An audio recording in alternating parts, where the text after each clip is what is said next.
I wasn't used to coming home late, but that night, a system glitch took down the building's lighting network for 4 straight hours, triggering a series of emergency calls from the residential division. When the door of my 46th floor apartment finally closed behind me, all I wanted was to collapse onto my bed, even if it meant laying my head on a pile of dirty laundry, as long as I could find silence. But the silence I had been longing for was broken by something faint and strange, a soft dripping sound and a breath that didn't belong to me. I froze in the middle of the kitchen, still holding a cheap bag of snacks and a bottle of low-grade protein shake. The floor felt unusually cold beneath my feet. A strange hush blanketed the space, thicker than the apartment's acoustic insulation. I tilted my head. The sound of water came again, rhythmic, steady, like someone soaking in a bath. Then I heard a soft sip, the distinct sound of someone taking a drink, not water but, yes, the protein shake that should have been untouched on the shelf. I set the bag down. I didn't reach for a weapon. What could possibly defend against something this weird? I simply tiptoed down the hallway, my eyes scanning every doorway, every shadow. A soft blue light bled from the bathroom, casting the hue of a biotech chamber. The door was ajar.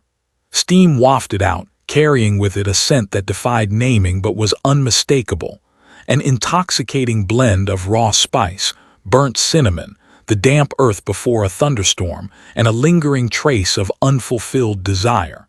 And then I saw her. In the haze of steam and shifting light, a woman, or rather, a being in the shape of a woman, was lying in my bathtub. Her skin shimmered like silver silk, coated in a soft blue sheen that hugged every curve with such intricate elegance it knocked my brain off balance. Her white-blue hair clung to her shoulders and chest, wet and weightless, like strange strands of aquatic flora moving with her breath. She looked up at me, not startled. On the contrary, her cold silver eyes gazed at me like I was late to a rendezvous long arranged. "You came home later than I expected," she said, her voice as light as wind brushing the wrist. I froze at the threshold. My brain couldn't process what I was seeing. A naked woman in my bathtub, sipping my protein shake and smiling like we were reincarnated lovers reunited. "Who are you?" I forced the words out, trying not to let my voice tremble. "How did you get in here?" "Not hard. Tier 2 security magnetic sensor locks. I used to code that stuff," she said, taking another sip and cringing. "This is awful, but high in protein." "That's not the issue," I snapped quietly. "You broke into my home. Technically, I'm hiding. I needed water, detox, and you live alone. No surveillance, no pets, no biometric locks." She tilted her head. I chose carefully. I meant to say something more, but then that scent hit my brain like a live wire. A surge traveled from my sinuses straight to my gut, igniting like a gas spark. My legs buckled. I had to grab the doorframe. My chest tightened, heart pounding, pulse thundering in my neck, and that sensation, hot, wet, sweet, and dizzying, spread through me like wildfire. What is that smell?" I exhaled, the words disintegrating. "That's type 3 pheromone. Tactical biology, banned on 17 planets. I was engineered to emit it." She sat up, unfazed by her nudity, like cold, shame, or modesty were foreign concepts. "My name is Valera, species, Ilari. I'm being hunted." "And you?" Her gaze swept over me like a scanner. "You're reacting more intensely than I predicted." I collapsed onto the cold tile floor, fumbling for a water bottle from the bag, but too shaky to unscrew the cap. She stepped out of the tub, wrapping my robe around her loosely, leaving her neck and legs bare. And every step she took thickened the air around me, heavy with a scent so dangerously alluring it felt like a drug. Her scent wasn't just arousing, it was manipulative. "Wait," I croaked, "you're a biological weapon." "Not by choice. I escaped the research facility when they started testing my scent glands. I didn't want to become merchandise." Her eyes softened slightly. "You were supposed to be a temporary hiding place, but now..." She tilted her head again. "It seems I've disrupted your entire endocrine system." "Disrupted is putting it lightly." I panted, sweat breaking across my forehead. She leaned down, bringing her face close to mine. The gap between our skin was barely a breath, and her scent, clearer now than ever, didn't just linger in the air. It seeped into my pores like I was absorbing her from every angle. I could no longer tell what was curiosity, what was longing, or what was danger. All I knew was that when her silver eyes looked deep into mine, when that glowing skin hovered near my neck, and when her breath swept past my ear like an invisible kiss, I understood. Any resistance from this point on would be nothing but a formality. I thought that keeping a distance would be enough for reason to hold the line. But with Valera, distance was no longer measured in meters or glances.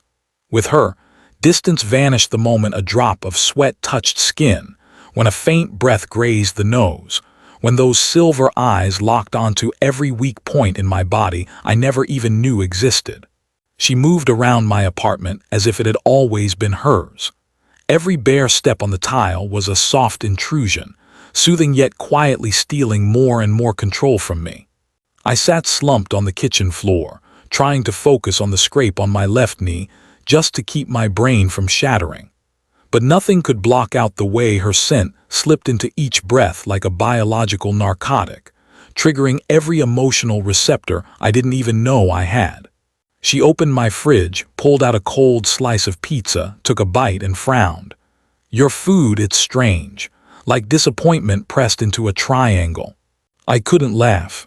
I just stared at her from behind, where the robe had slipped almost entirely down her back, exposing shoulder blades that protruded like the biological wings of high-atmosphere creatures.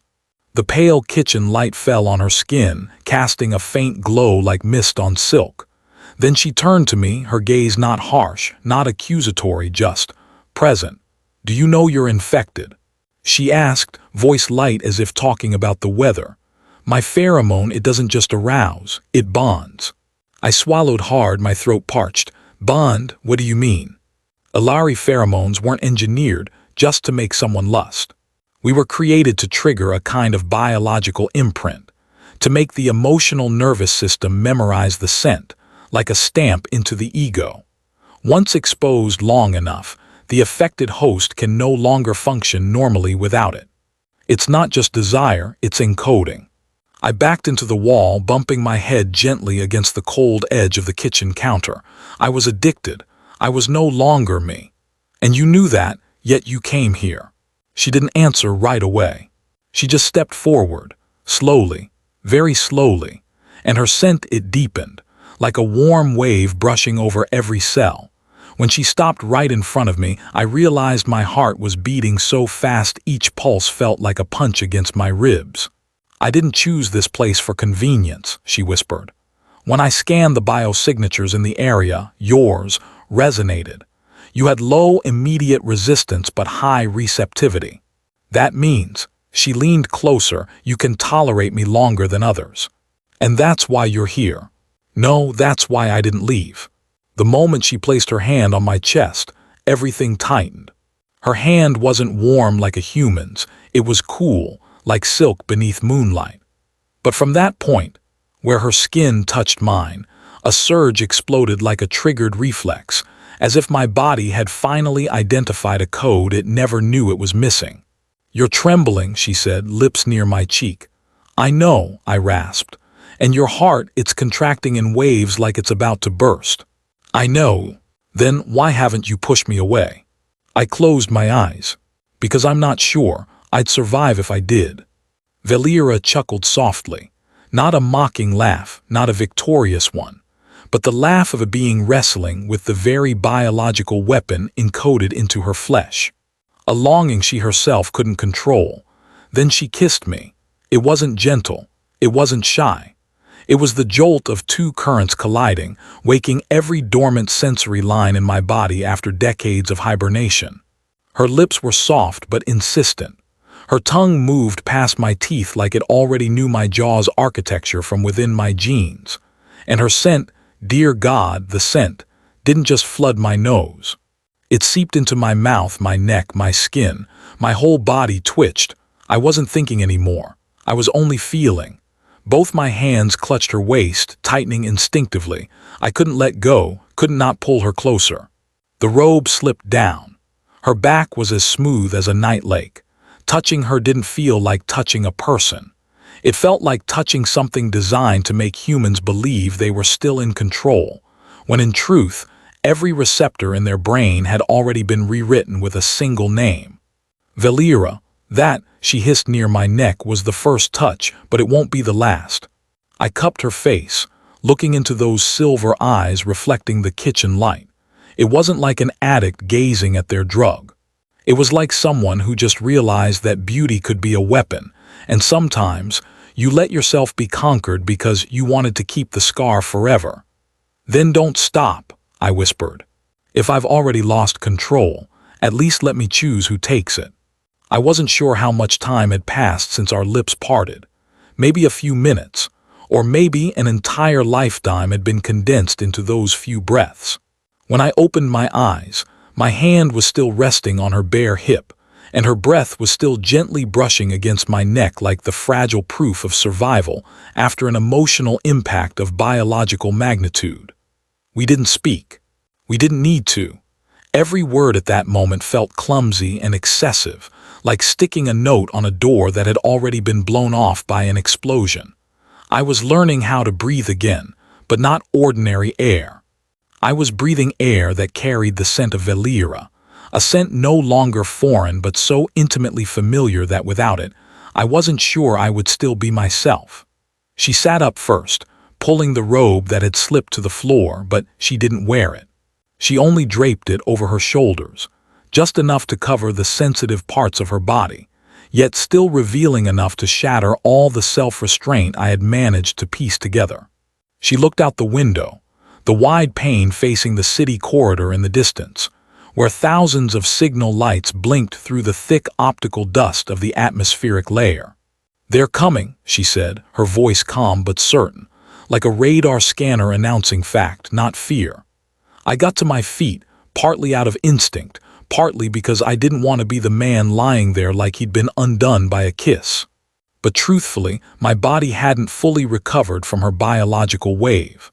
My eyes were still a little blurry, and my legs a little shaky, like the aftermath of having been driven to the edge of sensory overload. "Who exactly is coming?" I asked.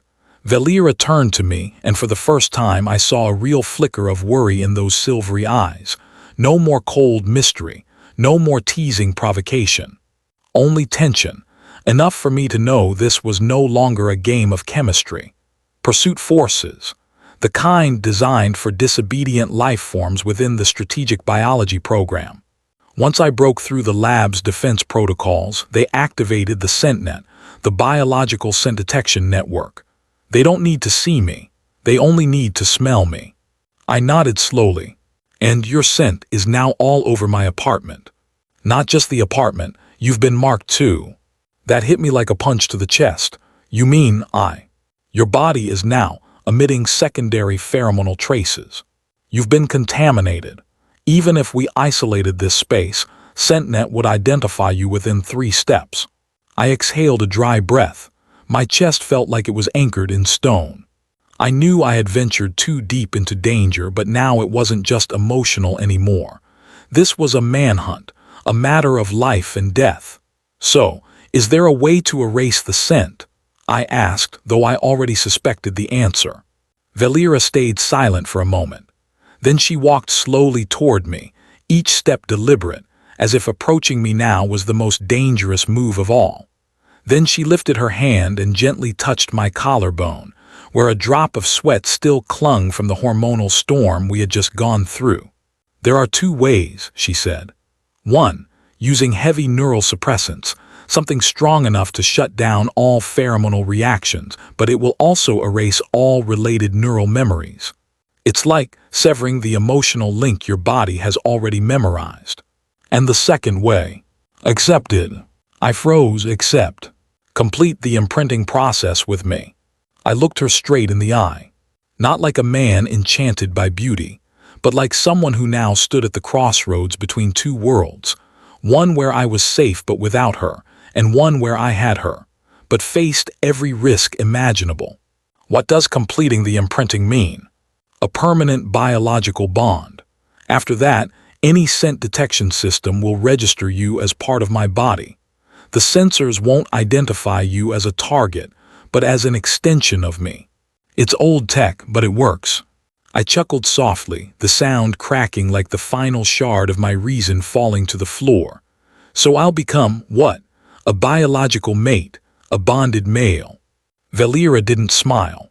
She only looked at me, and in that moment her eyes no longer carried biological intent, just the look of a living being waiting for me to choose.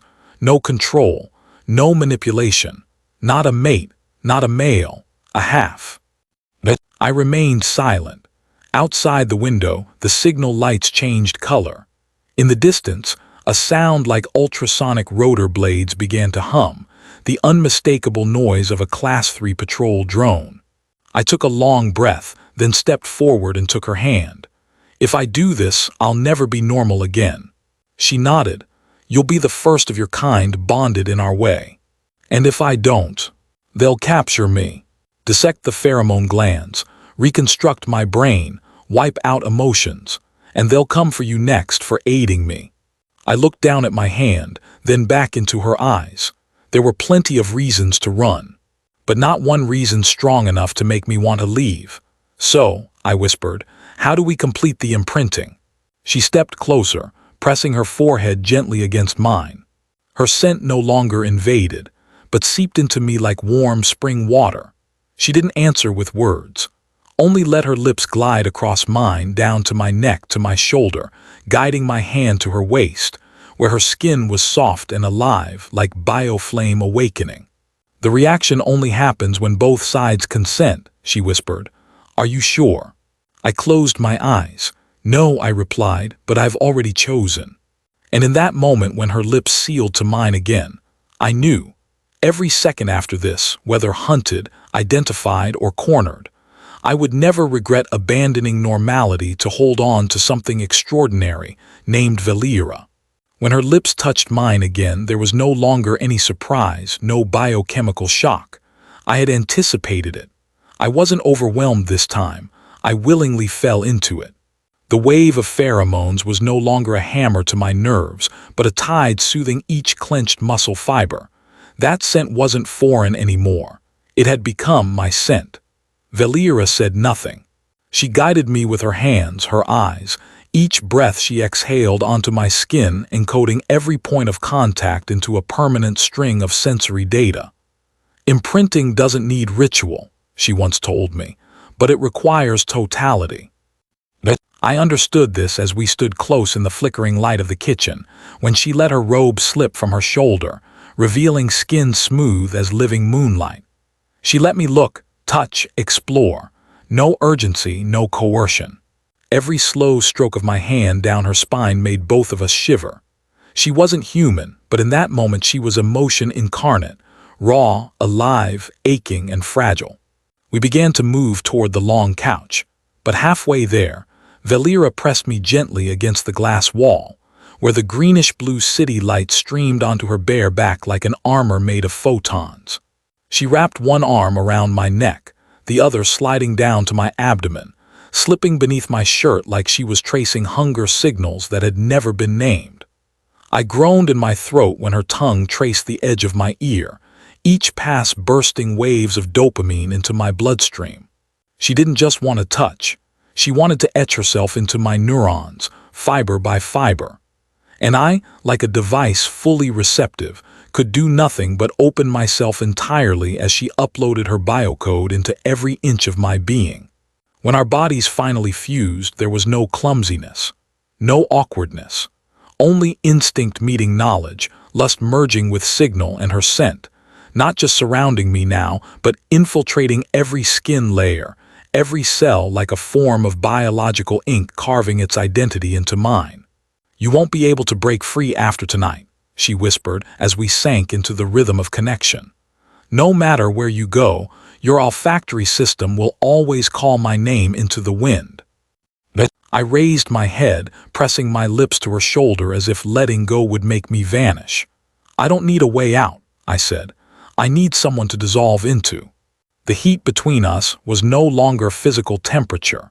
It was a kind of energy released only when two beings entered the final stage of imprinting, where scent doesn't just arouse, it locks the mind into a singular frequency.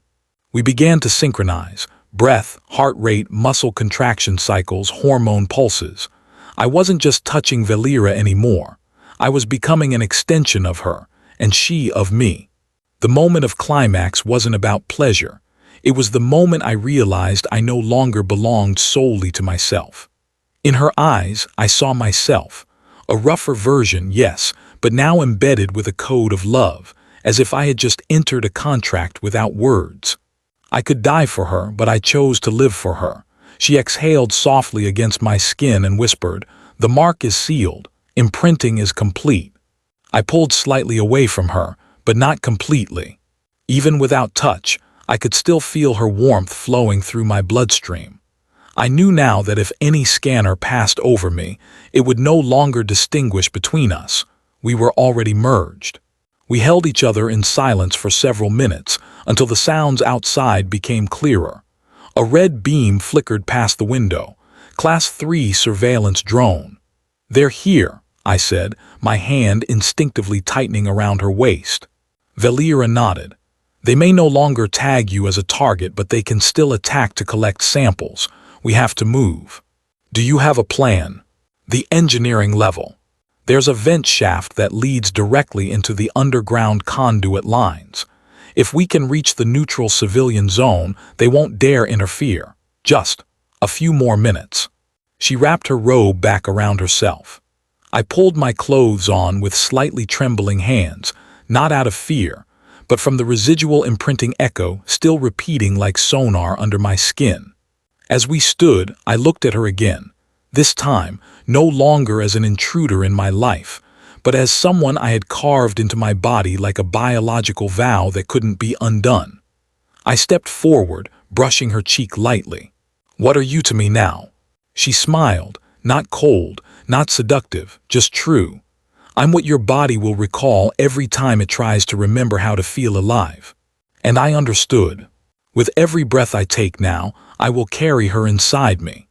We sprinted through the hallway of the 46th floor apartment, carrying only a few items: a multi-purpose blade, a packet of biological data Valera had extracted from her old pheromone glands, and an outdated 3D map of the technical level. Beneath our feet, the floor vibrated lightly, like the breathing of a beast drawing near. Outside, the light from a drone sliced past the glass window like a blade of brightness tearing through the air. I turned to look at her. Valera moved like she was born of the dark and knew how to breathe within it. Her cloak hugged her form, her hair tied high, eyes cold and stunning in a way no human could ever replicate. "The technical level has gas sensors," she said as we slid down the emergency stairs. "If they detect a sudden shift from Type 3 pheromones, they'll summon termination-class drones." "What does that mean?" "It means if my glands rupture mid-process, my scent could trigger mass frenzy. So if they can't capture me intact, they'll wipe me off the map completely." We halted on the 38th floor. A sweep of violet light from a locator scanner began gliding across the wall opposite us. Valera placed a hand on my chest, pulling me flush against the dim space between two pressure modules. She didn't kiss me, but the way her body pressed into mine, every inch of skin seeking to merge, told me everything. The fear wasn't of being caught. It was of being separated. "Darren," she whispered, "if I get stuck." "Don't," I snapped softly, not out of anger but out of fear. "Listen to me. I've smelled you. You've left yourself inside me. If you vanish, I'll carry that scent till the day I die. And when that scent fades, I'll erase myself too." Valera looked at me like someone hearing, for the first time, a truth she never believed could exist: emotion. Not pheromone-triggered compulsion, but something chosen. We crossed the duct level, where every step risked triggering heat sensors. In the dark, only her eyes shone, Ilari eyes reflecting infrared like dangerous gemstones. We reached an old hatch leading to the underground tubes. The door was locked with a decommissioned biocode. I drew my knife, ready to break it open, but Valera stopped me. "Let me." She bit lightly into her left wrist. A silver droplet oozed from beneath the skin, not blood, but an enzyme-based conductor carrying Alari biosignatures. She pressed her wrist to the scanner. The light turned green. The hatch released. "You just used blood." "Not blood. A concentrated form of pheromone," she said. "Only used to create a death bond, irrevocable. So, you just tagged this door permanently." "And you?" We slipped inside the ventilation shaft. The air cold, damp, thick with ozone. A red beacon blinked in the distance. Drone units had set up a perimeter. Valera ran her hand along the upper vents, searching for an exhaust system. "We need to disrupt our scent trail." I pulled off my shirt and wiped her forehead. "I'm already your scent. What's left to disrupt?" "They don't just smell, they learn. If we leave a stable trail, they'll build a scent map." "So what do we do?" She looked at me, blend. I frowned. "You mean?" Valera removed her shirt. "My pheromones are strongest when merged with live skin." I understood immediately. We didn't need to have sex to reproduce. We needed to have sex to survive. The imprinting had finished less than an hour ago, but for the scent to become diluted, chaotic enough to fool the machines, we had to push it further. I pulled her close against the cold metal wall. This time, as we wrapped around each other, it wasn't about desire or instinct. It was a form of bodily encryption. My hand traced down her spine, thumb circling the pheromone gland at the center of her back, something only Alari revealed when biological bonding succeeded. She moaned softly into my neck when I bit lightly at that spot. Her scent surged dense, potent, coating the air like a sweet, intoxicating fog. In the midst of rising pleasure, she whispered, "Now, they won't know where I end, where you begin, or what." "We are." I held her tight, merging as if this was all I had left. With every motion, every breath, I knew we were no longer two beings. We were a single zone of scent, alive, entangled, chaotic, inseparable. A sharp hiss echoed above. Drones had locked on. I pulled her up from the duct floor, her back against the wall, covering the luminous patches of her skin. She bit her lip, eyes glistening but not panicked. I looked at her and whispered, "Do we run now or wait for them to catch us mid-act?" She smirked. "You just said that to the most dangerous creature in the galaxy." I kissed her forehead. "I'm sleeping with my threat. And I'd rather die than not sleep with her again." We scrambled up, threw on our clothes, and opened a side exit. A drone screeched above us.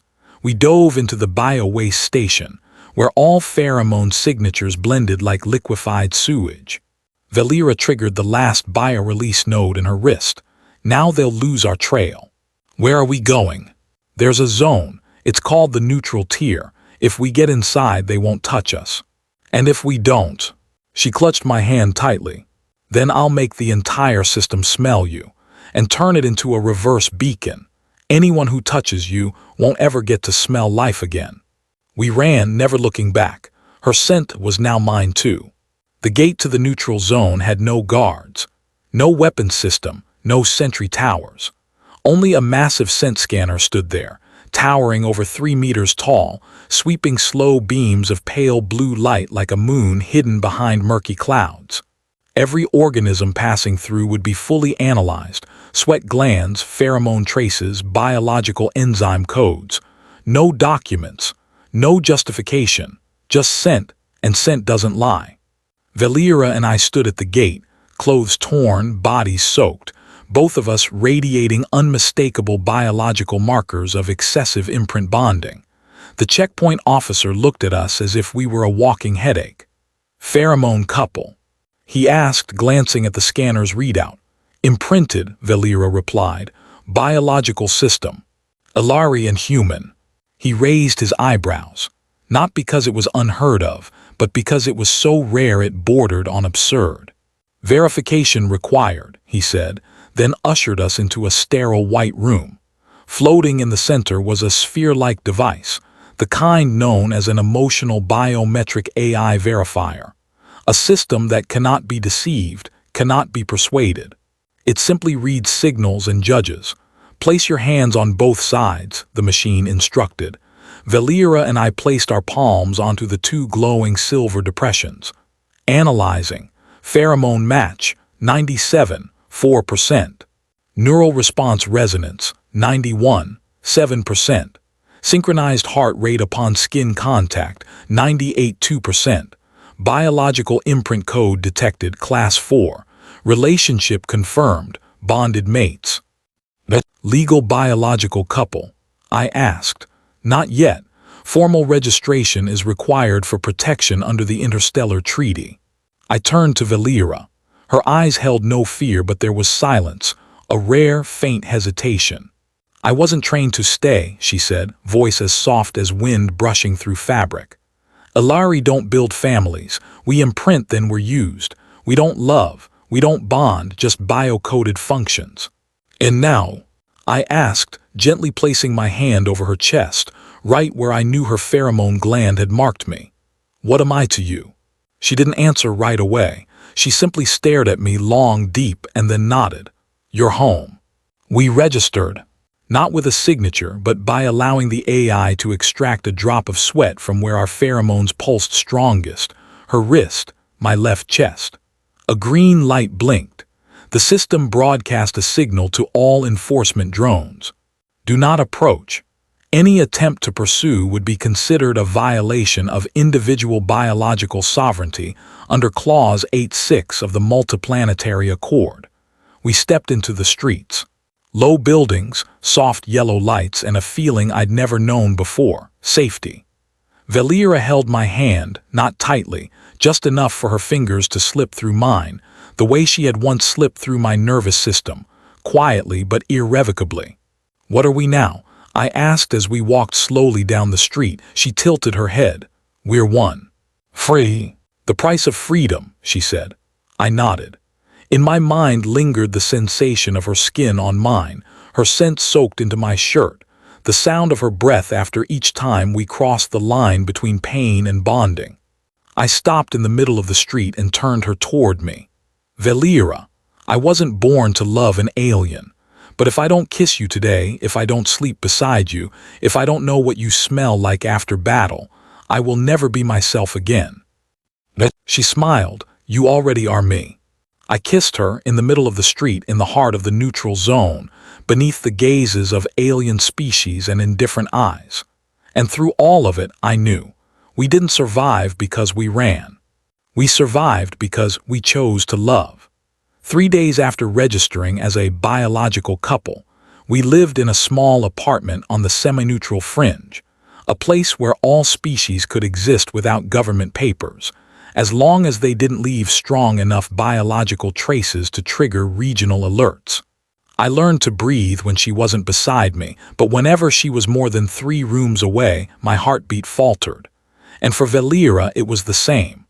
Once imprinting happens, you won't sleep well unless you hear me breathe, she once said, curled into my chest, wearing nothing but my old shirt from the night before.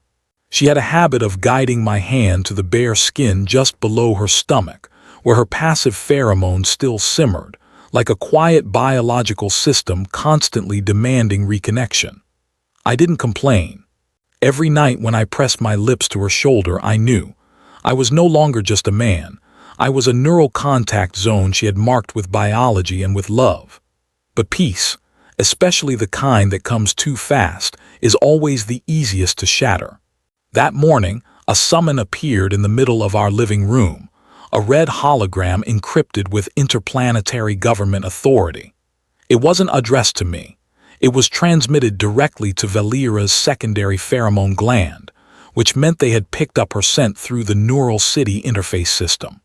I sat up straight, my hand gripping the edge of the couch. What's happening? I asked. Valera was silent. She stood, stepped into the blue scanning light. The hologram identified her, then unlocked the data. The first line made my skin crawl. Subject: Ilari Valera Pheromone Code Gen Epsilon Override Unique Variant. Successful bonding with a human organism. Probability 0. 1% unexplained. Retrieval required. The word retrieval in technical language doesn't mean negotiation. It means capture, isolation, decoding, and if necessary, disposal. I lunged toward the device, trying to tear it apart, but it self-destructed after 5 seconds. Valera remained still, eyes vacant as though calculating the entirety of our future in a single breath. "They know," she said, her voice stripped of emotion. "They know you didn't just get imprinted, you've gene responded." Gene response. You didn't just receive my pheromones. Your body learned to replicate them, to synchronize. You're resonant. I frowned, and that's bad. No, it's impossible. By design, Alari are only meant to imprint on compatible gene codes like Velari or synthetic hybrids, but you're human, singular strain. A primitive form by genetic theory. You shouldn't have been able to imprint with me, and yet you did, stronger than even standard Alari pairs. I growled, so what? We love each other, that's our business. No, Darren. To them it means I'm a mutation, and you are a complication. A soft ping echoed from the access panel. Someone had tapped into the biological access layer. I jumped up. Valera turned swiftly, hand gliding down her thigh, drawing a biological blade with an iron edge. "We can't keep running," she said. "If you flee, I'll surrender myself, but if you stay..." I cut her off. "I'm not running." "Darren, I'm not me without you." The door burst open. 2 figures stepped inside. Not soldiers, not drones. Agents from the Biointerference Regulation Bureau. No armor, no weapons. Just plain white uniforms marked with the spiral symbol of enzymes. One approached, looked at Valera, then at me. "We're not here to arrest," he said. "We're here to propose." Valera froze. "We want to study the biological reaction between Alari and human," he continued. "You two are the only known case. If you cooperate, we ensure your safety, no separation. But your personal freedoms will be limited. Requirement: live in a controlled complex, under surveillance." I held Valera's hand tighter. "We won't be lab rats. Then the system will authorize enforcement." She looked at me, and her eyes were no longer those of an Alari on the run. They were the eyes of someone who had loved enough to fight for something she never believed real until she touched it. "We have the right to live as any couple does," she said, "be it by biology, chemistry, or heart." I stepped beside her. "You want to take her, you'll have to go through me." The agent looked at us both, then said slowly, "Then you've just made yourself an alpha-level biological criminal, and we will return." They left, no weapons fired. No force used, but the air they left behind felt like a cold scar carved into our minds. When the door shut, I turned to her. "What do we do now?" Valera placed her hand on my cheek. "If the world won't let us live as one, then we become something it cannot ignore. A voice, a presence." I nodded. "Then we stop hiding, we go public." She smiled, not seductively, but like a warrior and a lover. "Good. Then let the galaxy know my scent is yours, and my heart too." The speech didn't take place in a grand auditorium. There were no prestigious backdrops, no golden podium, no television lights. We stood in the middle of an abandoned transit station on the interstellar commercial exchange tier, a place that once welcomed diplomatic envoys, now covered in dust and flickering with light from outdated digital panels. In front of us were dozens of recording devices from various planets, not because they believed in us, but because our very existence was an anomaly that had to be monitored. Valera wore a simple silver-gray outfit, modest but still radiating that strange Alari aura, tactical biology wrapped in a soft, fluid body. I wore the same old coat from the first day she arrived, still soaked in her pheromones, unwashed, like a silent declaration. I had never scrubbed any part of her out of me. When the bio-microphone lit up, I was the first to speak. "My name is Darren Voss. I'm human, and I've imprinted with a non-human being, not because I was deceived, not because of a biological accident, not because of contaminated hormones. I chose it. I kissed her while fully awake. I slept with her knowing exactly what that would bind us into forever." I paused. The emotion scan beam shifted to pale blue, meaning my words were true, Unmanipulated, Valera stepped forward. She didn't need paper, no notes. I am Valera. I was born to be a weapon, trained to use scent as a blade, but he, the man, was the first to smell me not for battle but to draw closer, not out of fear, not out of curiosity, but because he wanted to understand. She stopped, turning to me. I nodded. My heart wasn't pounding out of fear anymore, but out of pride. We didn't come here to ask for permission to love, she continued. We came to say we already have. And no one, not the biological classification systems, not the ancient laws, not even those who command from distant stars, can undo that. Silence followed. Then a recording device from the Ivar 7 species trembled lightly. A universal relay was activated. Our story was broadcast, no longer censored, no longer labeled. In the stream of live data comments, I saw messages like, "Can't believe a human successfully imprinted with an Alari. This changes everything we know about pheromonal laws. Is love like that bravery or madness?" And then one slow message appeared, flagless, uncategorized. If their scent keeps each other wanting to live, what law has the right to forbid it? Valera smiled as she read that line. I looked at her, then stepped close. In front of every camera, I leaned down and kissed her neck, right where her biological pheromone gland had once made me fall. It was no longer something I feared. It was a heartbeat, a home I returned to. A month later, we were living in a mobile outpost on the outer rim of the Alliance. No more chases, no more screenings, and occasionally we even received invitations to teach. That's right, they wanted us to share our experience with pheromonal love. It sounded strange, but in a galaxy dried out by rules, sincere madness had somehow become hope.